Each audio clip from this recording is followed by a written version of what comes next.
Bismillahirrahmanirrahim. Assalamualaikum warahmatullahi wabarakatuh.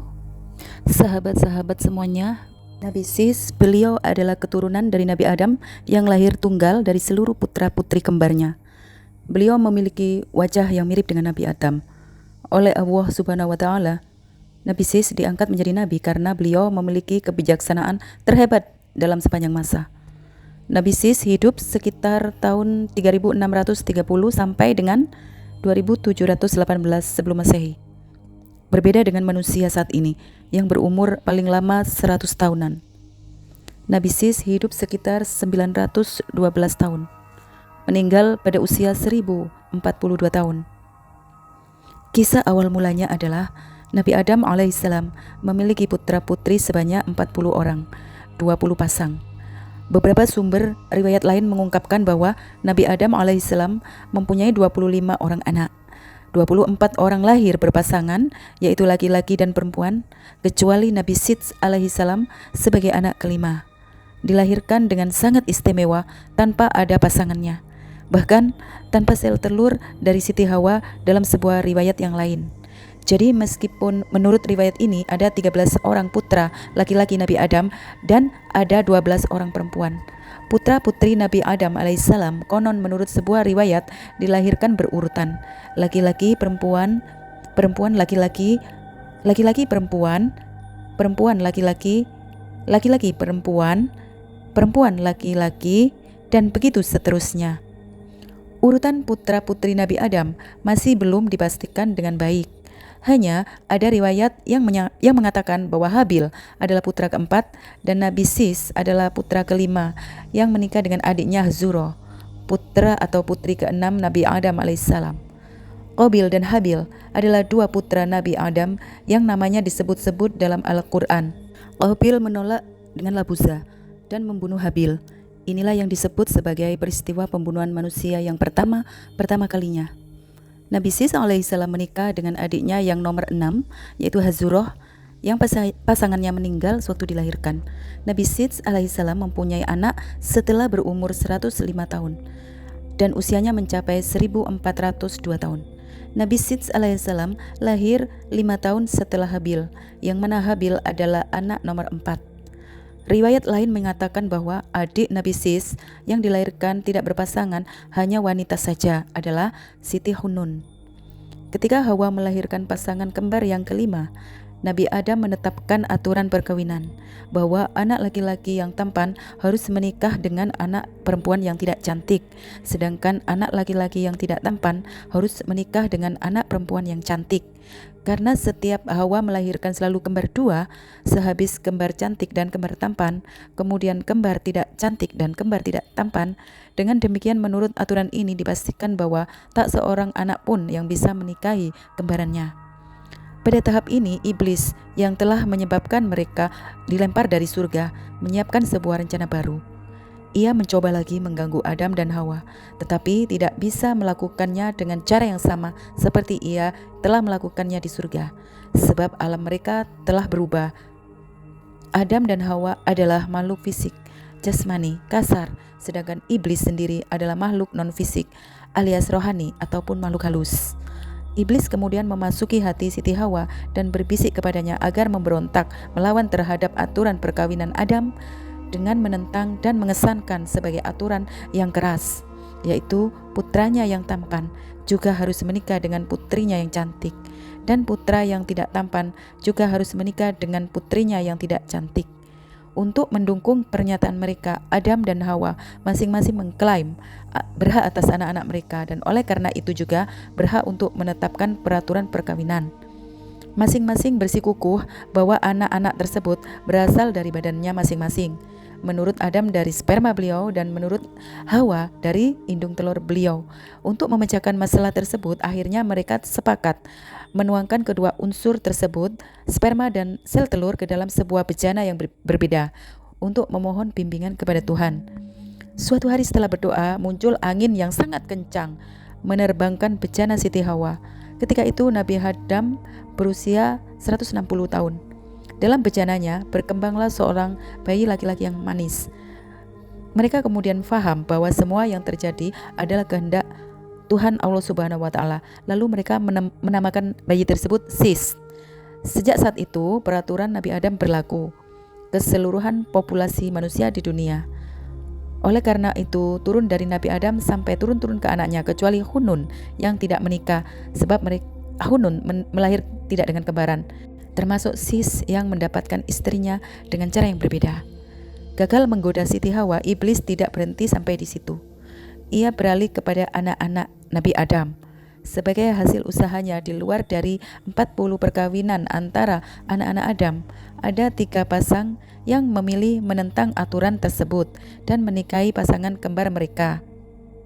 Mereka adalah pasangan kembar sulung Kabil menikahi Aklima, pasangan kembar kelima Haris menikahi Dayuna, pasangan kembar ke-15 Lata menikahi Ujia atau Uzza. Kabil menikahi Aklima setelah pembunuhan suaminya Habil. Untuk menyatakan pemberontakannya, mereka meninggalkan tempat Nabi Adam. Kabil dan Aklima ke selatan Afrika, Lata dan Ujia ke arah barat Afrika, dan Haris Dayuna pergi ke timur ke negeri Cina. Dari semua keturunan Nabi Adam yang diangkat menjadi keturunan Nabi, hanya satu, yakni Nabi Sis atau Nabi Sets dalam bahasa Ibrani, Sang Hyang Esis dalam bahasa Jawa. Sis merupakan keturunan Adam yang lahir tunggal. Semua anak Adam lahir kembar seperti yang saya sebutkan di awal. Beliau diturunkan Allah Subhanahu wa Ta'ala sebagai pengganti anak Adam yang terbunuh. Rupa Sis sangat mirip sekali dengan Nabi Adam dan menjadi satu-satunya manusia yang mempunyai kebijaksanaan terhebat sepanjang zaman. Begitu pengasih, Nabi Adam meminta kepada Allah Subhanahu wa Ta'ala, meminta keturunan Nabi Sis menjadi penguasa atas keturunan saudara-saudaranya. Saat berdoa tersebut, malaikat Azazil alias iblis mencuri dengar doa tersebut. Dia tahu doa tersebut selalu dikabulkan oleh Allah Subhanahu wa Ta'ala. Seketika itu tumbuh keinginan Azazil untuk mencampur keturunan darah dia dengan keturunan darah Nabi Sis. Malaikat Azazil alias iblis mengintai terus dan menerus untuk menyampurkan darah keturunannya dengan darah keturunan Nabi Sis.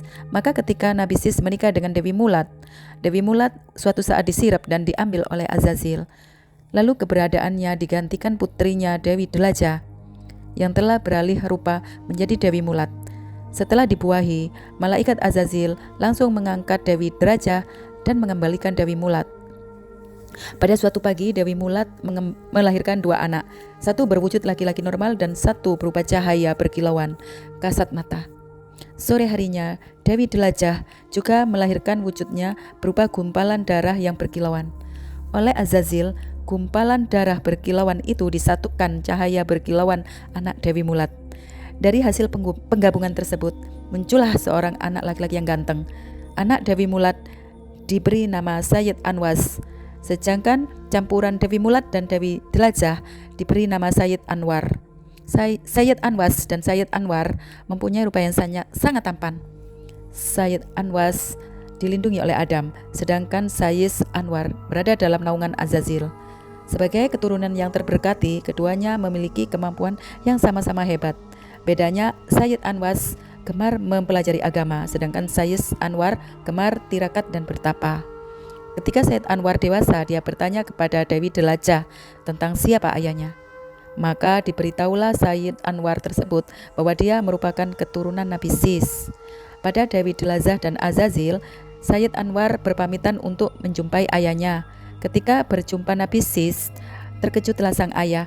Semula Nabi Sis tidak mau mengakui, tetapi setelah yang Allah Subhanahu wa Ta'ala membisikkan mengenai asal-usul Sayyid Anwar, barulah Nabi Sis menerima kenyataan tersebut. Sayyid Anwas dan Sayyid Anwar besar dalam asuhan Nabi Adam.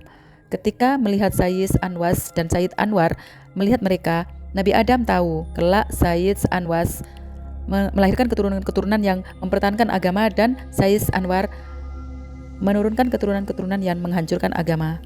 Dalam asuhan Nabi Adam, Sayyid Anwar melakukan pantangan dengan minum air kehidupan abadi.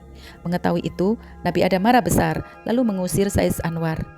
Sayyid Anwar sangat kecewa dengan sang kakek lalu pergi berkelana. Di tengah perjalanan, dia bertemu dengan malaikat Harut dan Marut yang menyesatkannya menuju ke arah sungai Nil dan bertemu dengan beberapa anak Nabi Adam lainnya. Dengan sang paman, Said Anwar belajar ilmu melihat masa depan atau semacam ilmu laduni dan berbagai ilmu-ilmu hebat lainnya. Usainya, Said Anwar melanjutkan perjalanan ke timur menuju pulau kecil di antara Pulau Maladewa dan Laksadewa yang bernama Lemah Dewani. Disitulah Said Anwar melakukan tapa brata dengan cara melihat matahari dari terbit sampai tenggelam. Setelah 7 tahun bertapa, daya linuwihnya terolah hebat sekali sehingga bisa menghilang alias kasat mata. Dalam pengembaraannya di Lembah Dewani, Said Anwar banyak bertarung dengan para jin dan membuat mereka tunduk di bawah kekuasaannya. Mendengar kehebatan Said Anwar, lama-lama banyak kaum jin yang mengabdi kepadanya. Kejadian tersebut sangat mengganggu Prabu Nuradi, raja dari para raja jin yang menguasai Lemah Dewani.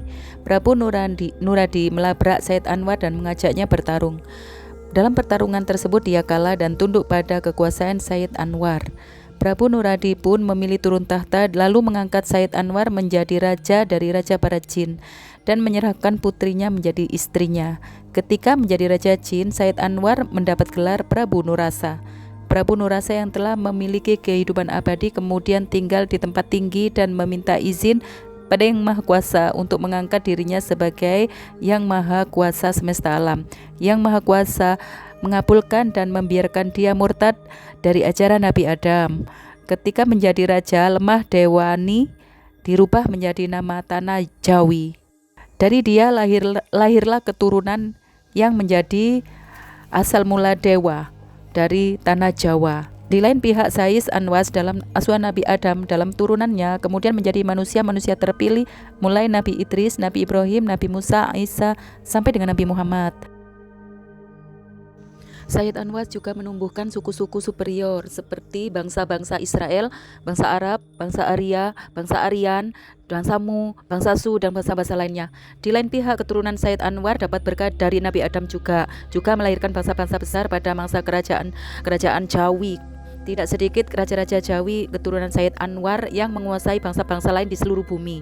Dalam perputaran era, keturunan mereka telah banyak yang bersilangan satu sama lain. Persilangan-persilangan inilah yang membuat kehidupan mereka tumpang tindih. Ada keturunan Said Anwar yang mengikuti keturunan Said Anwar. Sebaliknya, tidak sedikit keturunan Said Anwar yang kembali kepada ajaran nenek moyang mereka dan menganut ajaran ketuhanan Nabi Adam serta keluhuran Nabi Sis. Terlepas dari itu, keturunan Said Anwar dan Said Anwar sama-sama memiliki hak superior yang menjadikan mereka banyak menjadi pemimpin-pemimpin bangsa yang besar.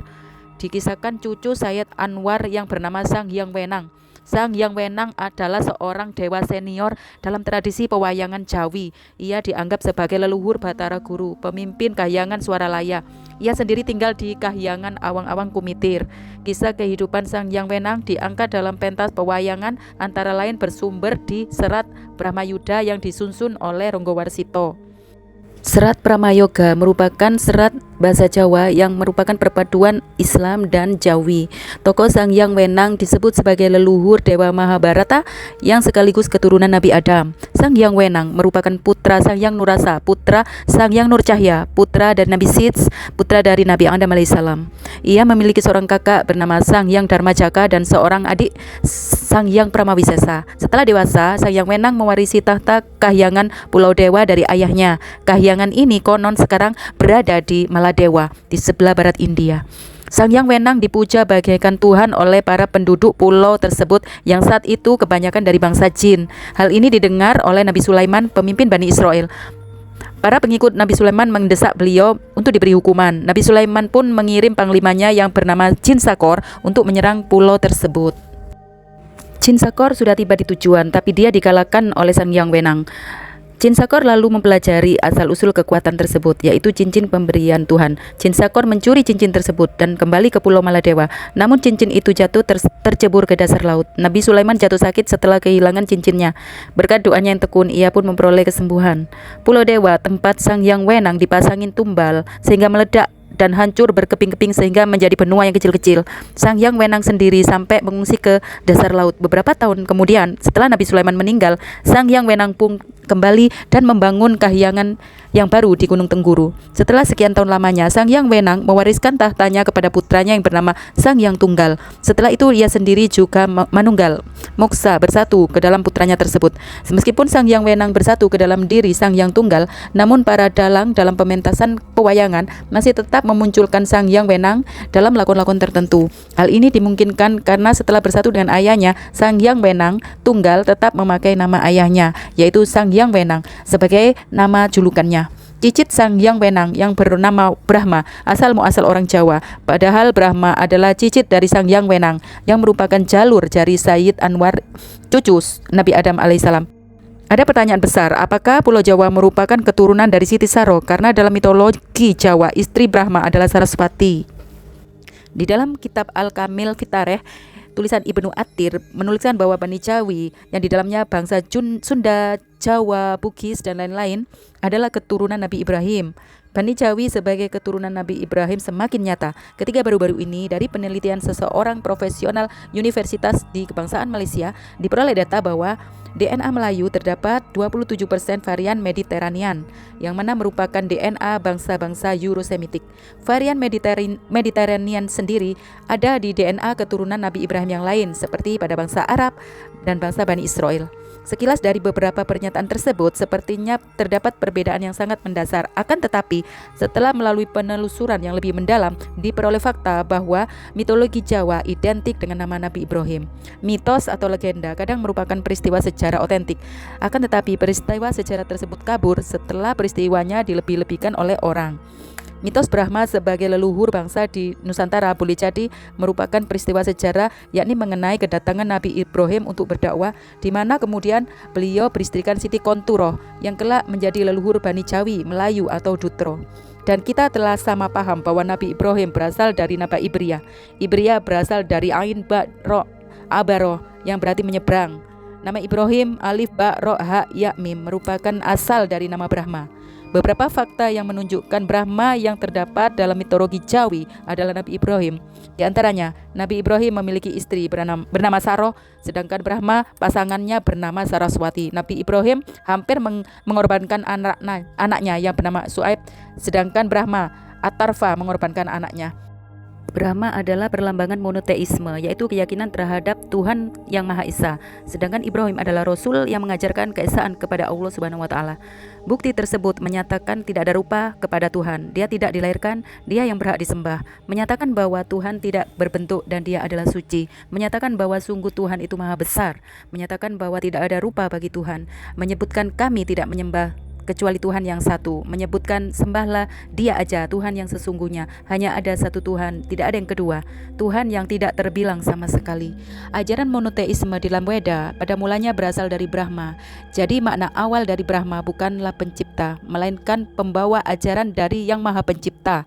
Nabi Ibrahim mendirikan Ka'bah di Mekah, sementara Brahma membangun rumah Tuhan agar Tuhan diingat di sana. Bahkan secara rinci kitab Weda menceritakan bahwa bangunan tersebut disebutkan dalam Weda, tempat kediaman malaikat ini mempunyai 8 putaran dan 9 pintu. Kitab Weda memberi gambaran yang sebenarnya tentang Ka'bah yang didirikan Nabi Ibrahim. Makna 8 putaran adalah 8 garis alami yang mengitari Makkah, di antara pebukitan Jabal Khalik, Jabal Kaikan, Jabal Hindi, Jabal Lala, Jabal Kada, Jabal Hadidah, Jabal Abi Qabes, dan Jabal Umar. Sementara 9 pintu terdiri dari Bab Ibrahim, Bab Al-Fida, Bab Al-Safa, Bab Ali, Bab Abbas, Bab Al-Nabi, Bab Al-Salam, Bab Al-Ziyarat, dan Bab Al-Haram. Peninggalan Nabi Ibrahim sebagai Rasul pembawa ajaran monoteisme, jejaknya masih terlihat di keyakinan suku Jawi yang merupakan suku terbesar dari Bani Jawi. Suku Jawa sudah sejak dari dulu mereka menganut monoteisme, seperti keyakinan adanya Sang Hyang Widi atau Sang Hyang Paraning Dumadi. Selain suku Jawa, pemahaman monoteisme juga terdapat dalam masyarakat Sunda kuno. Hal ini didapat pada keyakinan Sunda Wiwitan. Mereka meyakini adanya Allah yang Maha Kuasa yang dilambangkan dengan ucapan bahasa Nu Ngersaken atau dengan arti Sang Hyang Kerso. Dengan demikian, adalah sangat wajar apabila kita mayoritas Bani Jawi, khususnya bangsa Jawa, menerima Islam sebagai keyakinannya. Karena pada hakikatnya Islam adalah penyempurna dari ajaran monoteisme atau tauhid yang dibawa Nabi leluhurnya, yaitu Nabi Ibrahim. Kitab Paramayoga ditulis oleh Ronggo Warsito, seorang yang suci bertemu jati diri, seorang pujangga yang sangat dihormati. Beliau menuliskan Kitab Paramayoga terinspirasi Serat Kanda yang ditulis oleh kakek buyut beliau, Yasa Dipura I.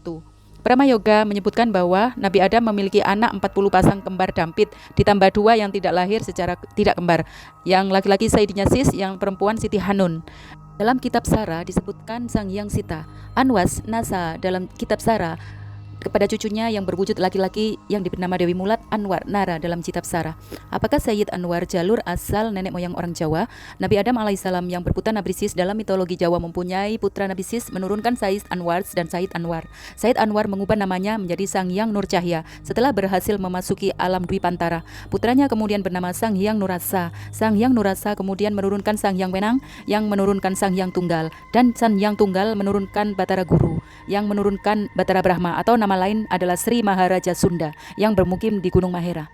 Kotak Pandora dan kemampuannya yang ajaib memiliki sebuah kemiripan dengan Cupu Mani Astagina dalam kisah Nabi Adam, Azazil, Nabi Sis dalam mitologi pewayangan Jawa. Sayyid Anwar adalah cikal bakal para dewa atau hyang. Azazil alias iblis memohon kembali kepada Allah agar Sayyid Anwar diperkenankan berumur panjang hingga akhir zaman. Permohonan Azazil ini dikabulkan. Sayyid Anwar lalu meminum dan mandi Ma'ul Hayat atau Tirta Kamandanu, yaitu air kehidupan yang berasal dari intisari awan mendung yang telah dicurahkan dari atas langit.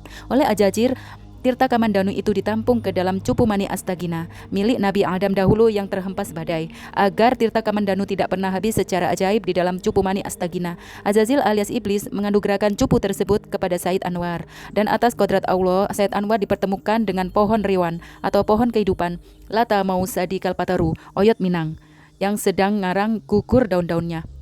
Akar pohon ini menjadi tanda dari kehidupan alam di mana seluruh isi jagat raya ini yang mati sebelum takdirnya, bila di atasnya diletakkan akar pohon ini akan hidup kembali. Sayyid Anwar kemudian mengambil akar pohon ini lalu menjadi salah satu pusaka para dewa. Oleh iblis, Sayyid Anwar mendapatkan sesetia atau mutiara mustika bola kristal Ratna Dumila yang atas izin Allah Subhanahu wa taala bisa untuk memandang seluruh isi jagat raya dan mengetahui atau membuat tiruan surga dan neraka.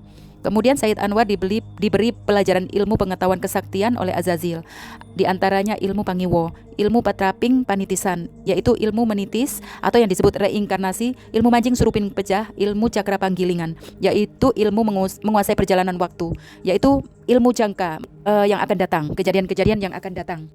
Setelah menerima dan menguasai semua ilmu-ilmu tersebut, Sayyid Anwar ingin kembali berkelana. Ia sudah enggan pulang ke keluarganya, kakek neneknya, ayah ibunya, dan saudara-saudaranya.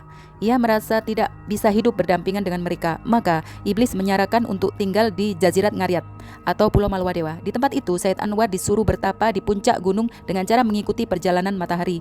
Kalau matahari terbit, dia menghadap ke timur. Kalau matahari tengah, dia menghadap ke atas. Lalu matahari terbenam, dia menghadap ke barat. Setelah 7 tahun, atas kehendak Allah juga, Sayyid Anwar hilang dimensi fisiknya menjadi badan rohani di alam makdum, alam adadiyah. Bumi tiada terlihat, tiada matahari, tiada bulan, tiada bintang, tiada malam, tiada siang, tiada arah kiblat, tiada ruang dan waktu. Semua itu menjadi tiada, yang ada hanya tinggal rengkuhan cahaya, hingga segala kehendaknya mendapat restu dari Allah Subhanahu wa taala. Al-Kisah cahaya yang memancar dari Sayyid Anwar dilihat oleh Prabu Nur Hadi, yakni Sang Hyang Walwadewa, putra Rabu Rawaning Sang Hyang Hartahetu. Prabu Nur Hadi, Sang Hyang Malhadewa adalah keturunan Chan Panujan, nenek moyang jin. Prabu Nur Hadi paham bahwa cahaya itu bukanlah cahaya dari matahari, bukan cahaya bulan, dan bukan cahaya bintang. Itu cahaya keturunan Nabi Adam. Kemudian cahaya tersebut didekati dan berusaha untuk menangkapnya. Namun Prabu Nur Hadi tidak bisa menangkap cahaya tersebut. Cahaya yang tidak lain adalah Sayyid Anwar itu mengaku sebagai Kang Urban Alam. Prabu Nur Hadi membantah dan terjadi adu ilmu kesaktian. Prabu Nur Hadi kalah dan selanjutnya tunduk kepada Sayyid Anwar. Kemudian Prabu Nur Hadi mengajak Sayyid Anwar ke kahyangan dan dijadikan raja. Setelah menjadi raja di antara bangsa jin di Pulau Malwadewa, Sayyid Anwar menggelarkan dirinya sebagai Sang Hyang Nur Cahya, yakni perpaduan antara cahaya. Selanjutnya putri Prabu Nur Hadi, Dewi Nurini, yaitu Dewi Mahamuni, diserahkan dan dijadikan permaisuri Sang Hyang Nur Cahya. Sang Hyang Nur Cahya mendapat keturunan dari Dewi Nurini, Dewi Mahamuni, yaitu berwujud asror, berupa plasma tan wujud, yang bercahaya sangat terang benderang sekali dan menerangi kegelapan. Asror yang tanpa wujud itu disiram dengan air dan kemudian menjadi wujud oleh Sang Hyang Nur Cahya, diberi nama Sang Hyang Nurasa. Demikian asal-usul bangsa Jawa yang keturunan Nabi Sis mitologi Jawa kuno. Sedangkan menurut kisah Islam tentang Nabi Sid setelah kematian Habil, Adam sangat marah kepada Qabil. Adam lalu memiliki anak kembar Sis dan Azuro. Sis memiliki arti hadiah karena Allah memberi hadiah kepada Nabi Adam seorang anak yang soleh setelah kematian Habil. Sis, selain sebagai anak yang berbakti, ia juga diyakini sebagai seorang nabi. Sebagai seorang nabi, Sis menerima perintah-perintah dari Allah yang ditulis dalam 50 sukuf atau 50 lembar. Menurut keterangan Ibnu Abbas, ketika Sis dilahirkan, Adam sudah berusia 930 tahun. Nabi Adam sengaja memilih Sis sebagai anaknya yang satu ini memiliki kelebihan dari segi keilmuan, kecerdasan, ketakwaan kepada Allah dibandingkan dengan anak-anak yang lain. Nabi Adam mengajarkan semuanya kepada Nabi Sis. Ia mengajarkan bagaimana menyembah kepada Allah dan beribadah dibandingkan dengan yang anak-anak lainnya. Setelah kematian, Nabi Sis menurunkan Nabi Adam. Ia membawa persatuan di antara orang-orang di sekitarnya. Syekh Wahab bin Munabih mengatakan ketika Adam meninggal, Sis berusia 400 tahun. Nabi Sis diwasiati oleh Adam untuk memerangi saudaranya Qabil. Ia pergi memerangi Qabil, akhirnya perang itu terjadi. Itulah perang pertama yang terjadi antara anak-anak Adam di muka bumi. Dalam peperangan tersebut, Nabi Sis menang. Kemudian ia melawan Qabil. Nabi Sis kemudian memimpin anak cucu Adam dengan peraturan-peraturan dan hukum Allah. Ia membawa persatuan terhadap orang-orang di sekitarnya. Setelah turunnya Habil, kemudian Siti Hawa melahirkan anak kembar lagi, yaitu Sis, dalam bahasa Arab Sas. Sedangkan Azuro, nama anak kembar satunya lagi. Setelah menderita sakit selama 11 hari, Nabi Adam wafat. Ketika masih sakit, Nabi Adam berwasiat kepada Sis untuk menggantikan posisi kepemimpinannya. Nabi Adam juga mengingatkan kepada Sis untuk merahasiakan mandat ini, agar jangan sampai diketahui oleh Qabil. Menurut keterangan Ibnu Abbas, ketika Nabi Sis dilahirkan, Nabi Adam berusia 930 tahun. Nabi Adam sengaja memilih Sis karena anak ini memiliki kelebihan keilmuan, kecerdasan, ketakwaan, dan kepatuhan dibandingkan dengan anak-anak lainnya. Sebagai Nabi, Sis menerima perintah-perintah dari Allah yang tertulis dalam 50 sahifah. Demikian keterangan dari hadis Nabi SAW yang diriwayatkan oleh Abu Dzar Ghifari. Patut kita perhatikan bahwa dalam memilih pemimpin, Nabi Adam menjadikan ketakwaan, kecerdasan, dan ketaatan sebagai kriteria utama. Nabi Adam menomorduakan kekuatan tubuh, kondisi fisik, dan aspek-aspek lainnya. Nasihat-nasihat Nabi Adam antara lain, janganlah kamu merasa tenang dan aman hidup di dunia ini, karena aku merasa tenang hidup di surga yang bersifat abadi. Ternyata aku dikeluarkan oleh Allah daripadanya. Janganlah kamu bertindak menurut kemauan istri-istri kamu, karena aku bertindak menurut istri aku, sehingga aku memakan buah kuldi, lalu aku menjadi menyesal.